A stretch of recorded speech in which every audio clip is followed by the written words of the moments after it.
If you'd like online business explained to you in a way that you can actually understand, go to latenightim.com/explain. It's completely free and I made it just for you. Now, how about an episode?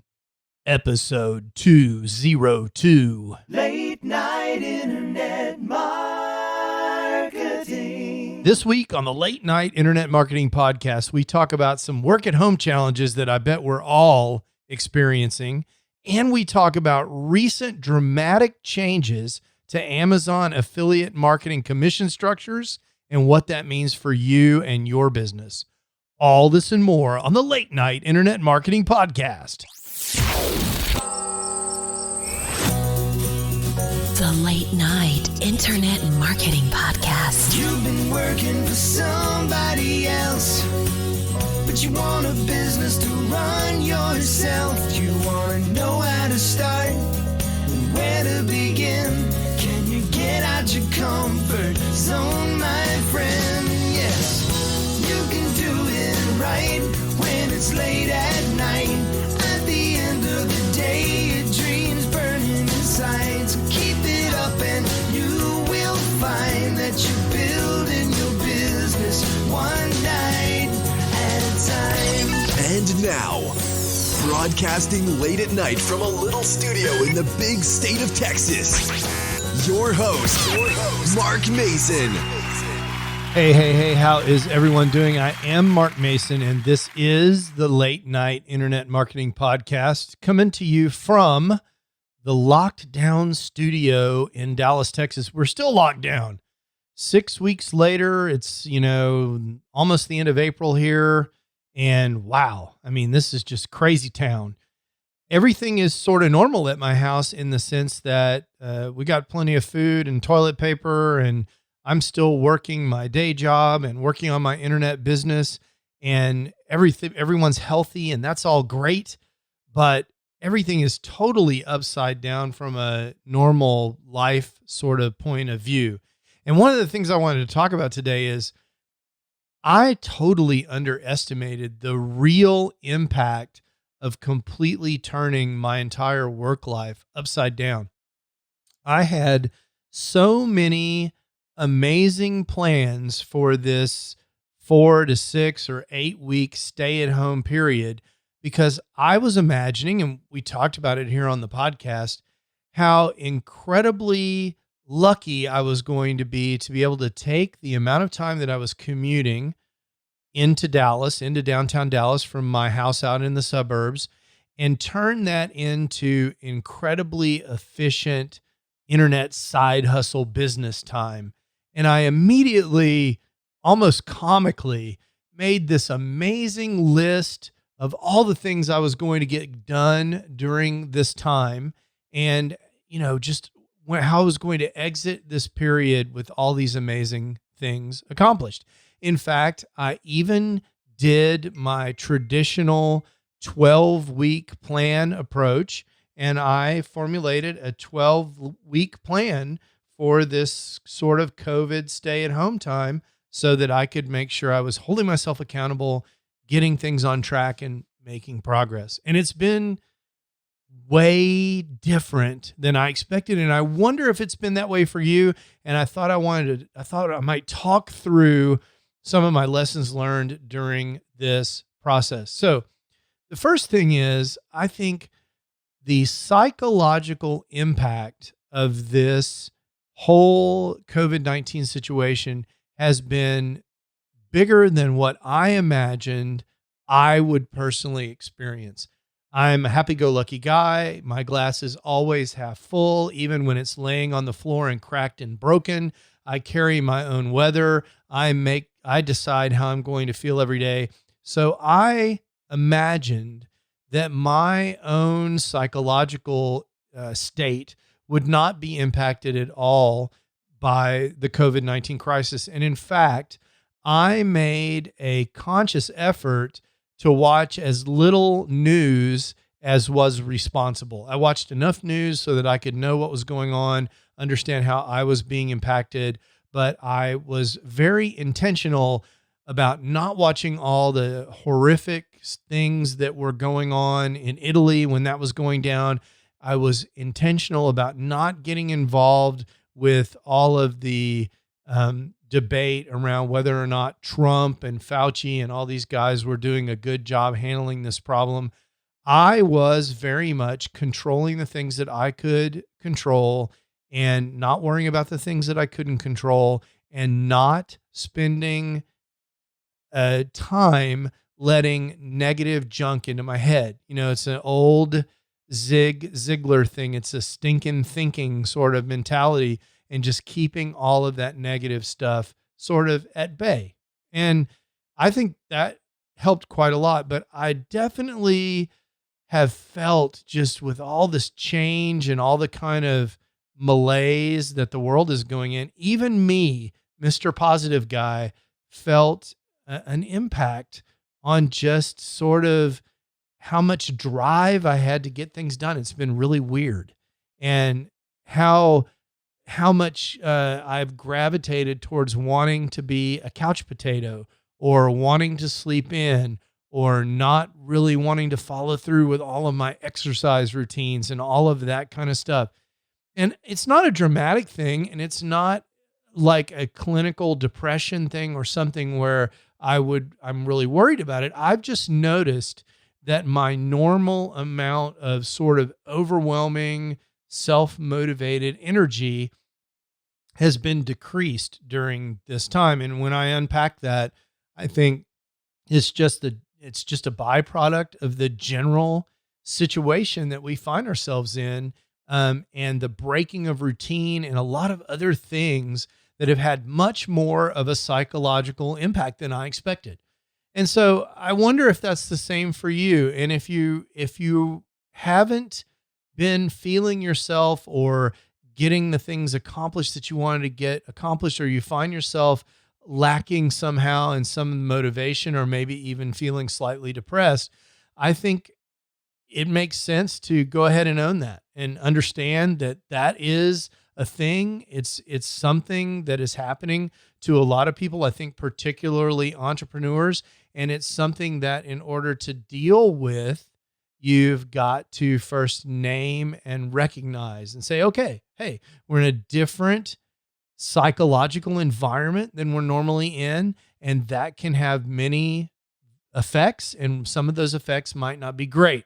And so there's lots of things you can do to combat these sorts of problems: getting exercise, getting outside, changing your routine, looking for professional counseling when that's appropriate, if that's appropriate for you in your situation.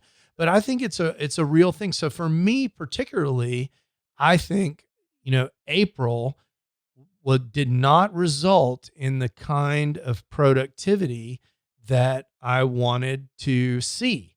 And part of it was because of the psychological stuff. Part of it was because some of the e-commerce goals that I set for myself turned out to be much more difficult than I expected because of the supply chain challenges of getting products first manufactured in China, and now to getting them from China to the United States, and then finally getting them distributed in the United States once they were here, because many of the warehouses completely shut down. Many dropshipping warehouses completely closed. And that kind of frustration when you're trying to make progress, that can make it tough to maintain the right kind of winning attitude that I've always said is so critical for internet business. So my call to action for you around this topic is to unpack your stuff and understand if I'm speaking to you and you feel, hey, yeah, I have kind of been in a funk lately, go ahead and understand that, unpack it, understand why it is, and try and take some action to mitigate that and get yourself on a little better footing. And here's my challenge to you. Let's make May amazing. You see how I did that? That's a whole May and amazing thing all go together like that. Yeah, it's terrible. Yeah, I know. I'm sorry. I apologize for that, but April's done, but May is just started, depending on when you're listening to this. And I challenge you to hit reset. If you're a person who's been in a funk, maybe change some of your behaviors, get outside, get some sunshine, change out of those pajamas, shave more than once a week, whatever that means for you. Go ahead and bathe every day, that sort of stuff. Go ahead and let's make May different. We've had 6 weeks now to adjust to this COVID situation. Let's make the next 4 weeks in May and possibly going into June, let's make them truly amazing. How do we do that? We do it the same way that we always do. Let's imagine what we want to be able to say at the end of May. What would make you feel great? What accomplishment would you like to be able to claim at the end of May? And it's really important that it be a smart accomplishment, that it be specific and measurable and attainable. And I think particularly that attainability is really critical. Don't try to make up for half of March and all of April in the last 3 weeks of May. But let's talk about on June 1st, what's something reasonable that we'd like to be able to say? And then let's make sure we do that. And I want to challenge you to do that, to identify a goal for your amazing May and make sure that that goal gets accomplished in May so that you can start June by celebrating your big win in May. This week, in the world of internet marketing news. All right, so I wanted to break down this big Amazon affiliate commission rate cut news that came out last month. And I've been kind of sitting on this topic. Of course, this is near and dear to my heart as an Amazon affiliate and a guy who thinks, and I still believe, that affiliate marketing is the best first internet business for someone who's wanting to start a business online. This cut of Amazon affiliate commissions is a blow to Amazon affiliates everywhere. And, if you hadn't heard the news, on April 21st, I mean, they announced this back in March or maybe even late February, but starting on April 21st, Amazon affiliates, and that includes publishers and influencers and all of these people, Tom's Hardware and, everybody you can imagine, they're going to see lower commissions from their affiliate sales. And that extends over a bunch of different product categories. And, typically what's happened with Amazon is they've had these commission rates that were category specific, and they weren't great to begin with. Amazon commissions have never been amazing, but Amazon's conversion rates are really high. People, when they go to Amazon, they buy stuff. And not only that, Amazon has this relatively generous cookie policy in the product direction that says if you send traffic to Amazon, you get a commission on what they buy, no matter what it is, for 24 hours. So you might send them there because you recommended a microphone. If they buy a refrigerator while they're there, you get commission on the refrigerator, even though you sent them there for the microphone. And that means that if you're sending a lot of traffic to Amazon, you get a lot of accidental commissions. I've sold the most bizarre items that you can possibly imagine on Amazon, including some adult items and just all kinds of crazy stuff that I obviously don't advertise. And so that's a really great thing about Amazon. So it's generous, I say, in the product direction. Amazon has historically been pretty stingy in the time direction because their cookies only last for 24 hours. And if you don't know what I mean by cookies and you're not familiar with affiliate marketing, if you use a special link to send your website visitors to Amazon, that website visitor gets a little tiny file put on their computer that tells Amazon who sent them to Amazon. So when and if they buy something, Amazon goes and picks that file up so they know who to credit with the affiliate commission. So the problem is that Amazon commissions were already pretty low, and on April 21st, they cut them dramatically. They cut rates on furniture and home improvement from 8% all the way down to 3%. And grocery products, which I've never actually advertised, from 5% down to 1%. And this is a problem. And so there are lots of other cuts to other categories. And the bottom line is a lot of people who were relying on Amazon commissions effective on April 21st saw a dramatic cut. If you were making $100 a month from Amazon in March, chances are by May, you're going to be making something more like 60 in some cases, or maybe even less, depending on how heavily you are in some of these categories. Health and personal care is going down from 5% to 1%. So this is a pretty dramatic cut.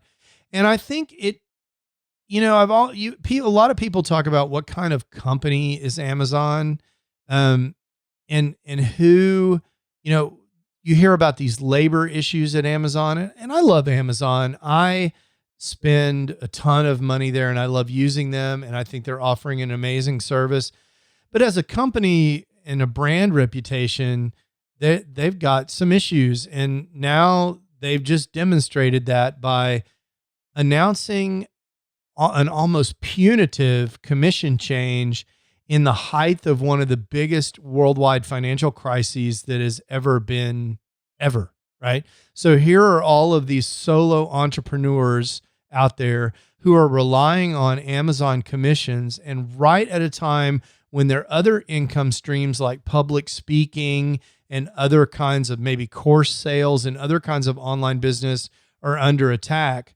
Amazon comes in with a completely tone deaf announcement regarding this kind of change. And I mean, I think it's really unfortunate for the brand image, because it's just another piece of evidence that Amazon really doesn't care about anybody but Amazon.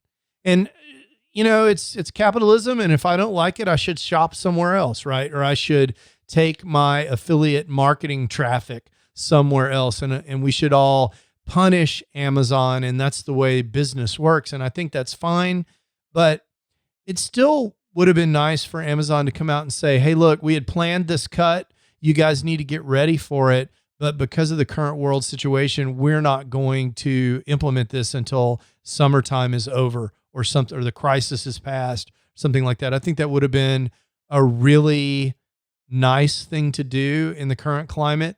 And, they were tone deaf and they didn't do that. And I think that really stinks from an Amazon corporate image perspective. But what does it mean for us affiliate marketers? So I think there are two kinds of us out there. There are those of us that are considering starting affiliate sites and getting into affiliate marketing. And there are those of us that have affiliate sites. We have significant traffic and we have Amazon commissions that are going to decrease. And so, in that second case, I think the thing to do is to understand where your commissions are actually coming from. And this is harder than it sounds a lot of times because of this ancillary extra commission business. But in general, you can use page traffics and clicks into Amazon as a proxy, assuming that you don't have really good Google Analytics set up, which most affiliate marketers that I know are terrible at analytics. Assuming that you don't know where your traffic is coming from, you can take a look at what pages your clicks are coming from primarily. And secondly, you can take a look at what pages are getting the most traffic on your website, and you can make a decision on a case-by-case basis. So if you are in the market where you're trying to sell, say, cameras and other kinds of electronics, and you've found now that your products are not going to get the same commission as they got before, or you've got some other kind of thing that was hard hit, like furniture and home improvement, and you're trying to understand how that's going to affect you, your choice is, you've always got the choice of looking for a second affiliate program to run either alongside of Amazon as a test or to run instead of Amazon. I think that's the first thing you need to do. You need to triage the problem. If you've got 7,000 affiliate links out there going into Amazon, the 80-20 rule, the Pareto principle, tells you that 80% of your Amazon revenue is coming from 20% of your links. And I bet it's even more like 10%. Probably most of your Amazon revenue is coming from a handful of your total links in Amazon. And so the question is, for those top generating revenue links, however you're able to identify them, is there a better choice? If it's electronics and you're selling a camera, does it now make more sense to go to B&H instead of Amazon? I think that's a real question. And so what do you need to consider when you're considering whether or not to switch Amazon? Well, there's the cookie length. We talked about that a little bit already. Amazon's cookies are only 24 hours. Well, a lot of cookies from other companies are 30 days. And so someone might come to a website, not buy, go back, come back, go back, come back, over a period of 2 weeks trying to make up their mind on which camera to buy. If you sent the traffic there and to that website to buy that camera and the cookie is 30 days, you have a much better chance of actually capturing that sale than if it was a 24-hour cookie like there is on Amazon. On the other hand, even if the site that you're contemplating sending traffic to has a longer cookie, it may be true that it will certainly be true that the amount of products that they offer won't be nearly as wide as the amount of products that Amazon offers. You may send someone to B&H to buy a camera that you might have normally sent to Amazon, and instead of buying the camera at B&H, they might buy a microphone, and you'll still get that commission, but they're not going to buy a tent, a camping tent, or a spare tire from B&H, because B&H doesn't offer that product, but they darn sure might buy that kind of weird stuff, that off-topic stuff from Amazon, and you might get those commissions. So you have to kind of weigh that. I think the other thing that you need to weigh, and this is often overlooked,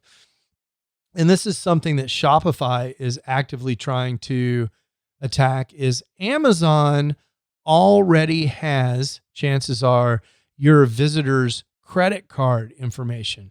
So if you send them to Amazon, the conversion rate that you're going to get, because of the fast shipping, the fact that they probably already have the credit card information of your visitor, and probably one-click buy is already turned on, that conversion rate is going to be as high as you could possibly imagine. There's no one on the internet that's going to have a better general conversion rate than Amazon, because of the level of service they provide with shipping, the brand recognition, the fact that they already have your credit card and they have this one-click buy sort of thing, impulse buy, no fuss, no muss, nothing to do but click the button. If you send someone to B&H and it's their first time buying something from B&H, they're going to have to enter their shipping address, their billing address. They're going to have to enter their credit card information. The credit card may get declined on the first try because they typed in the CVV code incorrectly. You never know what's going to happen there. This is something that Shopify is actually trying to attack specifically with regard to Amazon, because they've unified the back end of Shopify payments so that once you're logged in, you have one universal login for all Shopify stores on the internet. So once you've logged in once with your information on one Shopify store, even if they're completely unrelated, your information can be made available on another Shopify store. So that is Shopify's answer to this. But if it's B&H or Best Buy or Walmart, they may not have that may be their first time there. And so there won't be an account created, and they've got that extra friction in the buy process. So these are the things that you're going to have to weigh on top of the obvious thing, which is what's the commission rate. A lot of, especially ma and pa shops, offer much bigger commission rates if you are sending traffic directly to their site. Why? Well, because they're not paying for the advertising. Amazon, see, the thing with Amazon, and I think one of the things that is driving this commission cut, let's say that you are buying something on Amazon. Who gets paid? Well, first of all, the person who's selling the product on Amazon, they get paid. And they have to pay wherever the product came from, the manufacturer of the product or the wholesaler, whoever they got it from.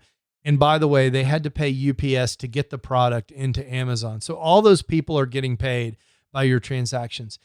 In addition to that, Amazon is charging the seller a fee for the privilege of selling on Amazon and the fulfillment that offers. So when they ship the product to the customer and handle it in their warehouse, all of that is being, you have to pay Amazon that fulfillment by Amazon fee. And on top of that, you have to pay Amazon a marketing fee for the fact that they, in many cases, people are buying the product on Amazon because Amazon has spent money marketing the product. So you've got that marketing fee in there as part of that. Well, if it's an affiliate sale, Amazon's also got to pay the affiliate commission out of that. And I think as Amazon comes under increasing pressure from their board of directors to make a bigger profit, that's part of where the pressure to reduce affiliate commissions is coming from. And to some extent, Amazon is gambling that their brand recognition is so high that when people want to buy something, where's the first place they're going to go anyway? And I think there's probably a contingent of people inside of Amazon who are starting to believe that affiliate traffic is not really that important because people are going to type Amazon.com in their browser anyway every time they want to buy something online.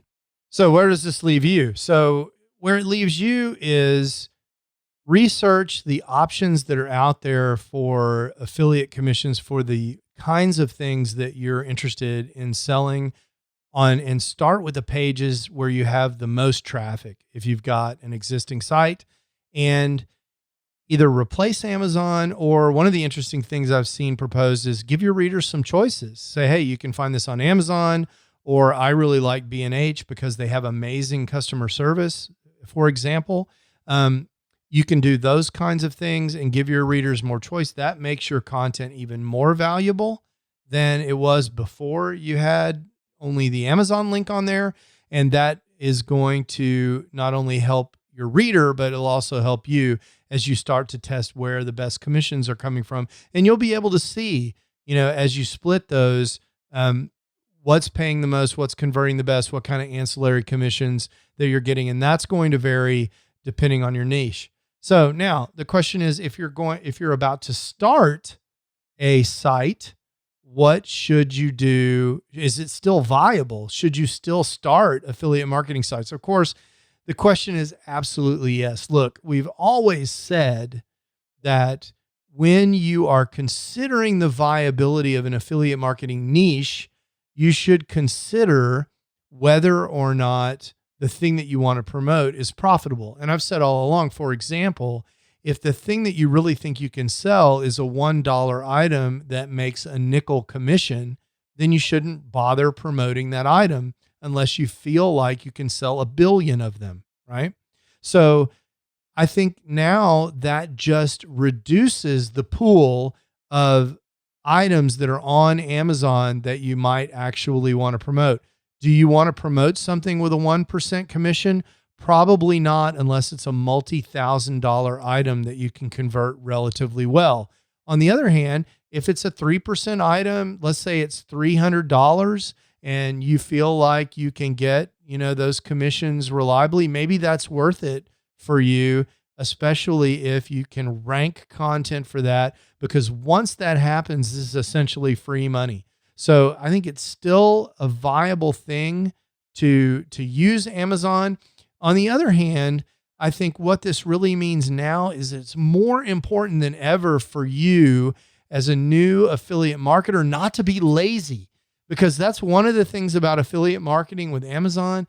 It's brain dead, simple, lazy stuff. You write the content, you rank it, and then you jam some Amazon affiliate links in there. You don't even hardly have to do any product research because everything in the world is on Amazon. You don't need to go looking for places to find additional commission. And by the way, where can you look? Well, of course, there's Commission Junction, now called CJ.com.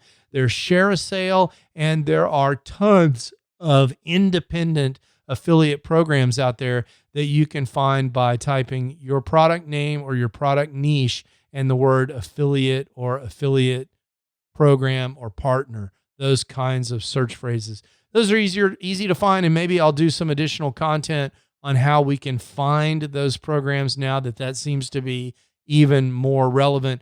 But the bottom line is, one of the main impacts of this change with Amazon affiliate commissions is now it's more costly than ever for you to be lazy.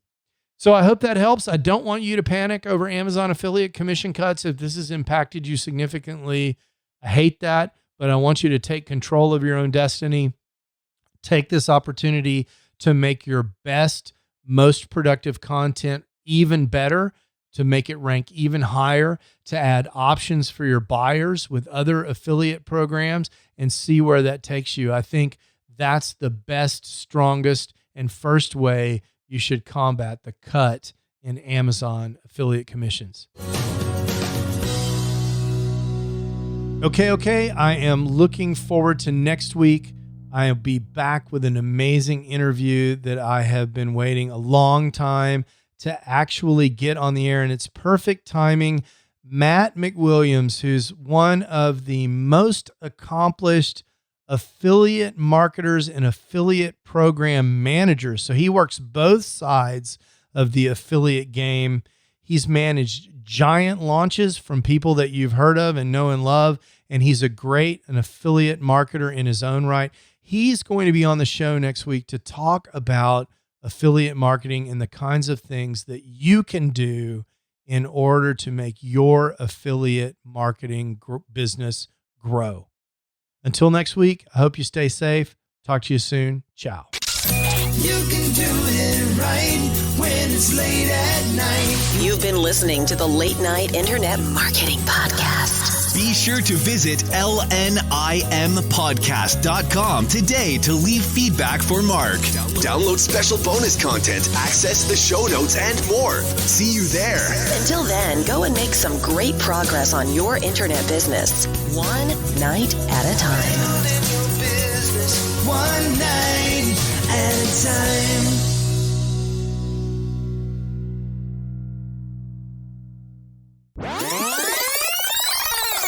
So I had an amazing experience here today in Dallas. The Blue Angels from the U.S. Navy, this is a U.S. Navy performance air team.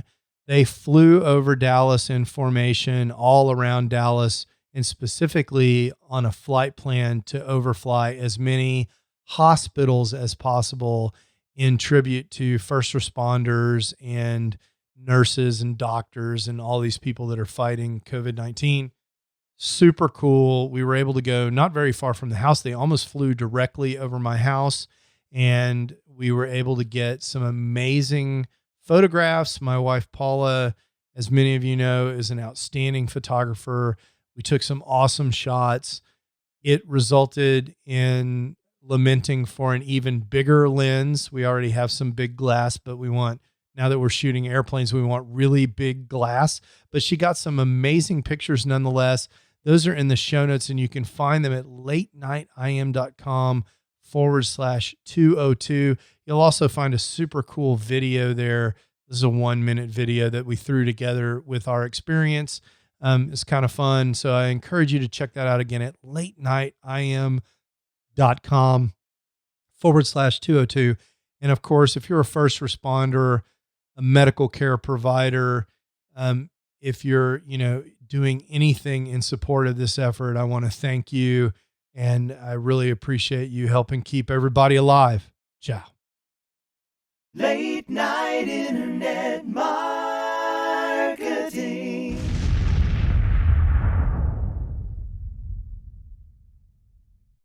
Hey, it's Mark again. I wanted to tell you one more time about this absolutely free resource that I have for helping people who are trying to get the big picture for internet marketing, actually get started and understand what all their choices are.